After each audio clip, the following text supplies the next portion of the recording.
In this bulletin, police issues stern warning. Budget debate continues. And households to benefit from government assistance. From the studios of FBC Suva, Edwin Nunn. Pulonaka, Fiji. The Fiji Sevens team has finished top of its pool at the Olympics after beating Great Britain 33-7. The Fijians were on fire after a slow start on day one, but Jerry Tuwai's men were on a different level against a team that was on its best on day one. For who Fiji plays in the quarterfinals tonight will be known after the last round of games this afternoon. Acting Police Commissioner Rusiate Tundravu confirms to FBC News that he is in constant contact with the Republic of the Fiji Military Forces in terms of national security. This follows the increasing amount of information intercepted by police relating to discussions around Bill number 17. Tundravu says he's not trying to create fear among Fijians, as this is their responsibility in ensuring that every Fijian is safe. He says Fijians should continue to follow the law, and if they wish to speak against the proposed bill, there are procedures to be followed. My warning is that we will be up in terms of our presence. Our paramount aim, the focus of our presence is to provide safety and security.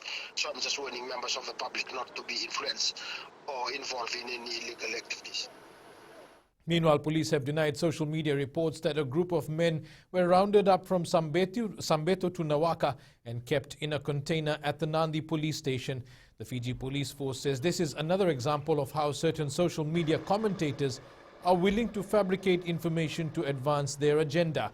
He says not a single person was brought into police custody from the areas mentioned. The social media post had claimed these individuals were targeted because they were collecting signatures for a petition against the Itoke Land Trust Amendment Bill.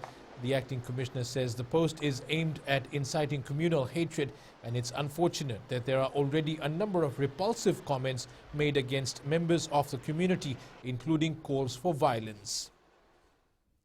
The National Federation Party leader believes no one is talking about the long-term effects of the COVID-19 pandemic. Professor Biman Prasad, in his response to the budget, claims 20% of all COVID-19 patients suffer long-term effects, which is organ damage, loss of senses, and other severe consequences.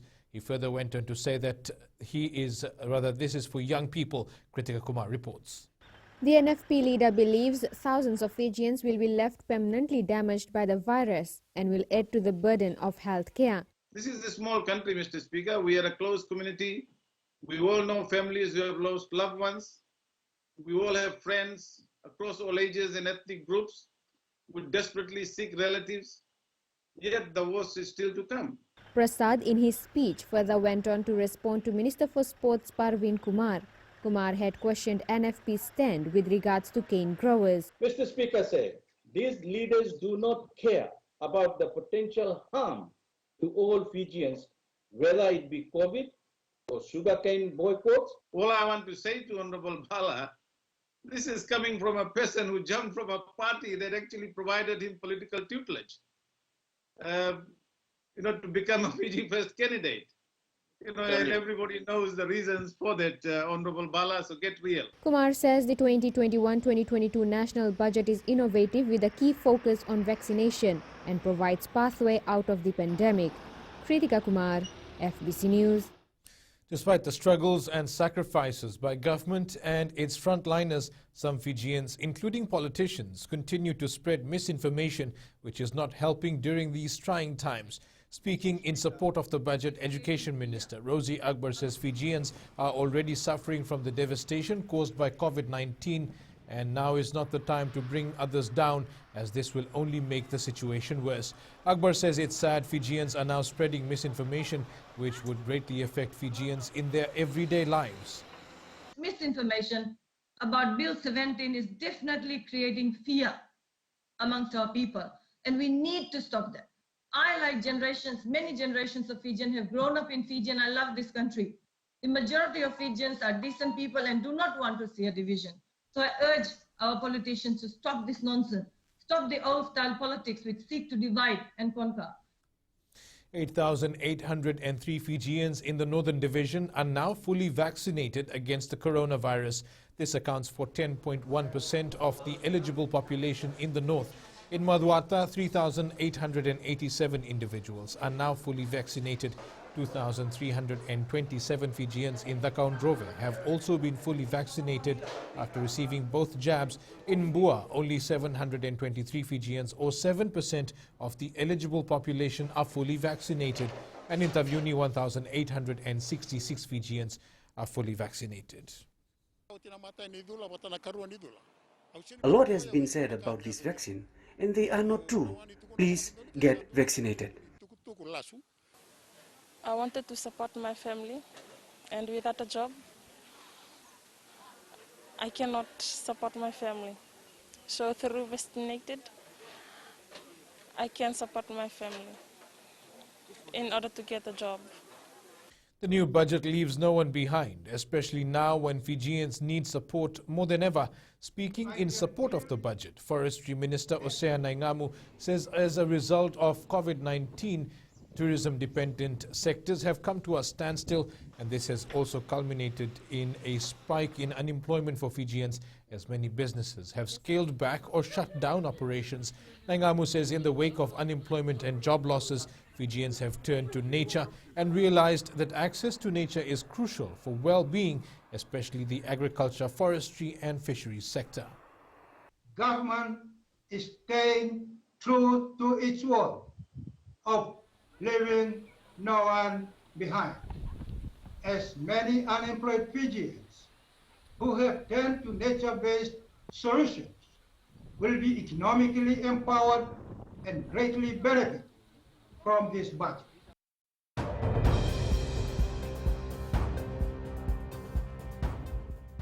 And to our latest COVID-19 update, Fiji had 1,285 new COVID-19 infections for the period ending at 8 a.m. yesterday. The Health Ministry has also recorded 9 new COVID-19 deaths between the 23rd to the 26th of this month. Fiji has recorded 24,354 cases since April of this year. There are now 17,937 active cases in isolation, with 6,191 recoveries in total. The COVID-19 death toll stands at 195. The vaccination campaign also continues. As of earlier today, 449,764 people, or 76.7% of the population, has received the first dose of the AstraZeneca vaccine. 103,742 people, or 17.7%, have received their second dose. The 5 most vaccinated areas include Mba and Rewa, which are 100% first jabbed. Next are Nanonga, Naitasiri and Nandi. Coming up, Marcy living his dream, and improved performance from Morgan. Stay with us.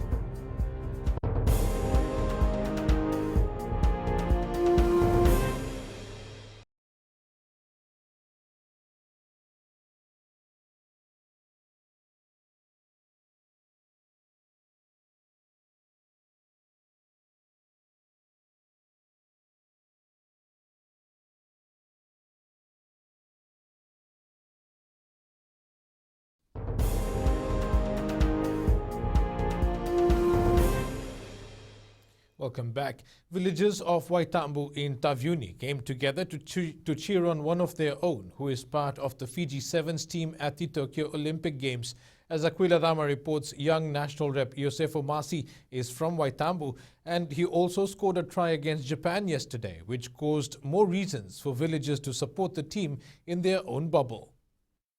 Masi's family, friends and other villagers made sure they'll do their part as they are free from the pandemic with a little formality. His parents are not surprised with his latest achievement.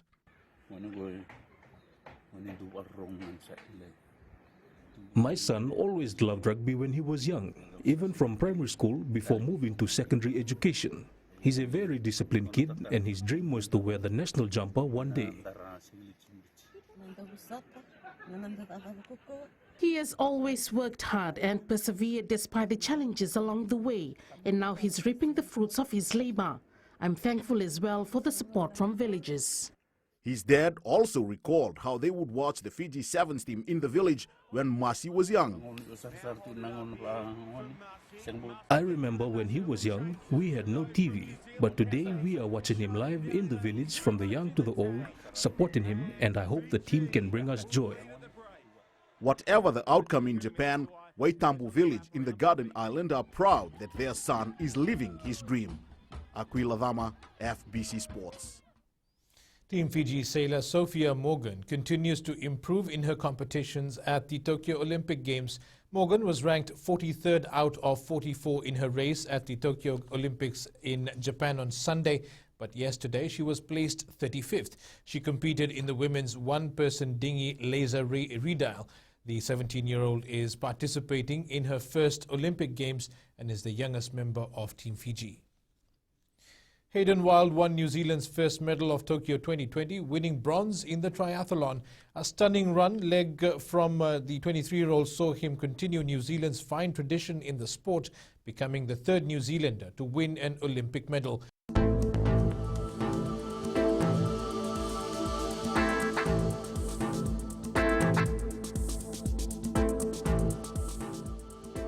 A trough of low pressure with associated clouds and showers affects the southern parts of the country. It's expected to gradually affect the rest of Fiji from tomorrow. That's your FBC News now. Join me again for our 1-hour major bulletin at 7 p.m. and be sure to download the FBC app to access the latest in news and sports and live radio broadcasts from any of our 6 radio stations. Stay safe and good afternoon.